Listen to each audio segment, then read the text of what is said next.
good afternoon, or good evening, my beautiful hot messes. My name is Mistress Lavender, and welcome to my reading YouTube channel. If you're looking for my other channel, it is a beautiful hot mess with other regular content. But if you're right where you belong, then you already know I'm reading Steal Like an Artist by Kleon. It is 10 things nobody told you about being creative, and we are on chapter 10. And don't mind my smoke alarm. The battery literally died yesterday, so I'm gonna make this video, then go to the store to get a new one, but just ignore it. I was so mad. I'm like, because you know, like when you have the smoke alarm, and anyways, I'll just talk about that another time. Never mind. Okay, so we're on chapter 10. It is we're starting at 137 of the book. So choose what to leave out. In this age of information, abundance, and overload, those who get ahead will be the folks who figure out what to leave out so they can concentrate on what's really important to them. Nothing is more paralyzing than the idea of limitless possibilities. The idea that you can do anything is absolutely terrifying. The way to get over creative block is to simply, my foot is peeling, the way to get over creativity block is to simply place some constraints on yourself. It seems contradictory, but when it comes to creative work, limitations mean freedom. Write a song on your lunch break. Paint a painting with only one color. Start a business without any startup capital. Shoot a movie on your iPhone and a few of your friends. Build a machine out of spare parts. Don't make excuses for not working. Make things with the time, space, and materials you have right now. The right constraints can lead you to your best work. My favorite example, Dr. Seuss wrote The Cat in the Hat with only 236 different words. So his editor bet him he couldn't write a book with only 50 different words. Dr. Seuss came back and won the bet with Green Eggs and Ham, one of the best-selling children's books of all time. Telling yourself you have all the time in the world, all the money in the world, all the colors in the palette, anything you want, that just kills creativity. Jack White. Whittle down the stream so you think. These are... I'm messing up. The artist Sal Steinberg said, what we respond to in any work of art in the artist's struggle against his or her limitations. What does that mean? Let me word it back. The artist Saul Steinberg said, what we respond to in any work of art is the artist's struggle against his or her limitations. Okay, I understand. It's often what an artist chooses to leave out that makes the art interesting. What isn't shown versus what is. It's the same for people. What makes us interesting isn't just what we experience, but also what we haven't experienced. The same is true when you do your work. You must embrace your limitations and keep moving. In the end, creativity isn't just the things we choose to put in, it's the things we choose to leave out. Choose wisely and have fun, period. So what now? Go take a walk, start your swap. Can I not read? Take a walk, start your swipe file, go to the library, buy a notebook and use it, get yourself a calendar, start your logbook, give a copy of this book away, start a blog, take a nap. Recommended reading, and he's like recommend. So I think I'm done with the book, so I'll just see his recommendations are Linda Berry, What It Is, Hugh MacLeod, Ignore Everybody, Jackson Fried, and plus David Heinemeier.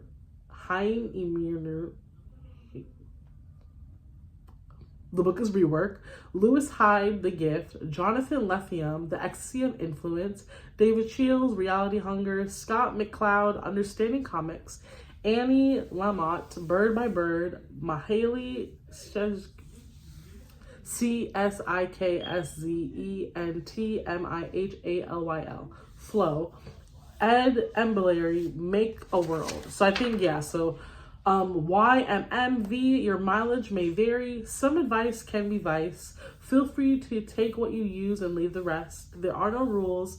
Tell me what you think or say hello at his website, AustinCleon.com. I'm tired. Okay, he has like deleted scenes. So look at me, I finished it. 10 years later. Okay, I'm not read that. Should I read it? Okay, let me read it. I'm on page 152. It says, this book began its life thanks to a blog post that went viral. So it feels darkly appropriate to be writing its afterword during a worldwide plague. So I assume this book came out in 2020.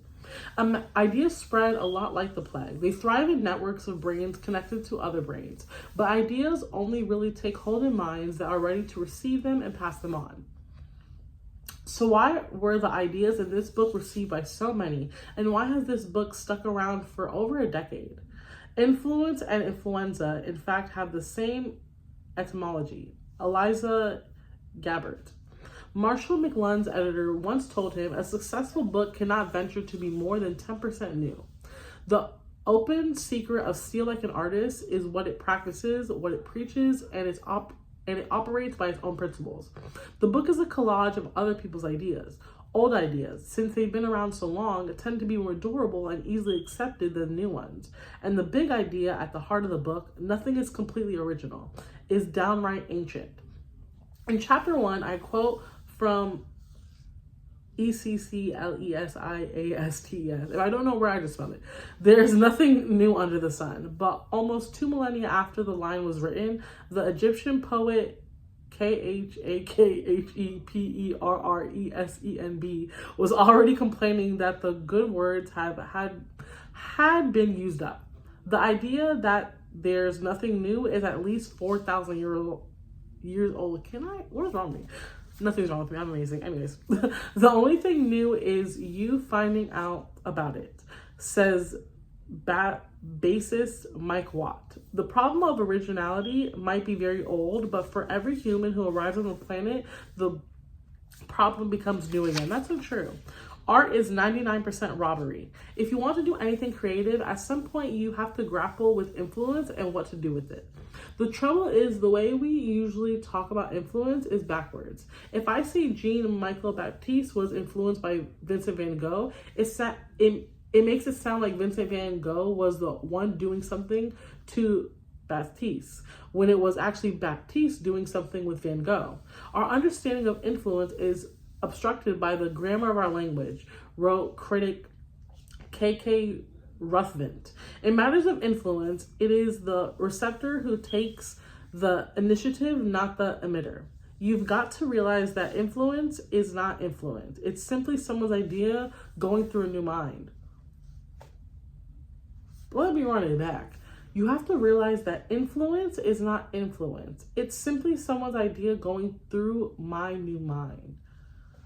That's a really, words are so cool. That's a really interesting way to say that, by Jean-Michel Baptiste. That's really cool.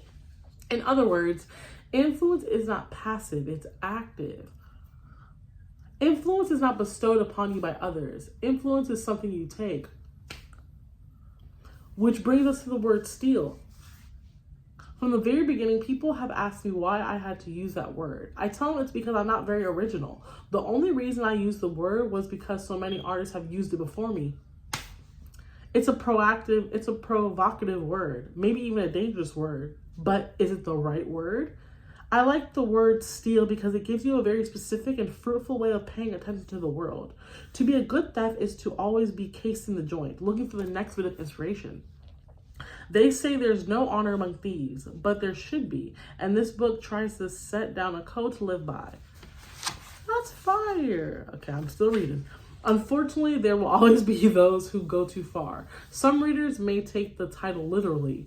Many a bookseller have told me this book is most shoplifted in the store. Not them stealing a book that says steal. These thieves either haven't actually read the book or they remember the steal part of the book and forget the like an artist part. To steal like an artist is not to get caught. To steal like a theft is to get your hands chopped off. G.C. Lichtenberg said a book is like a mirror. If a jerk looks in, a jerk looks out. If you know that ideas spread like the plague, you have to be ready for any ideas you release into the world to get away from you, for them to mutate, for new variants to emerge.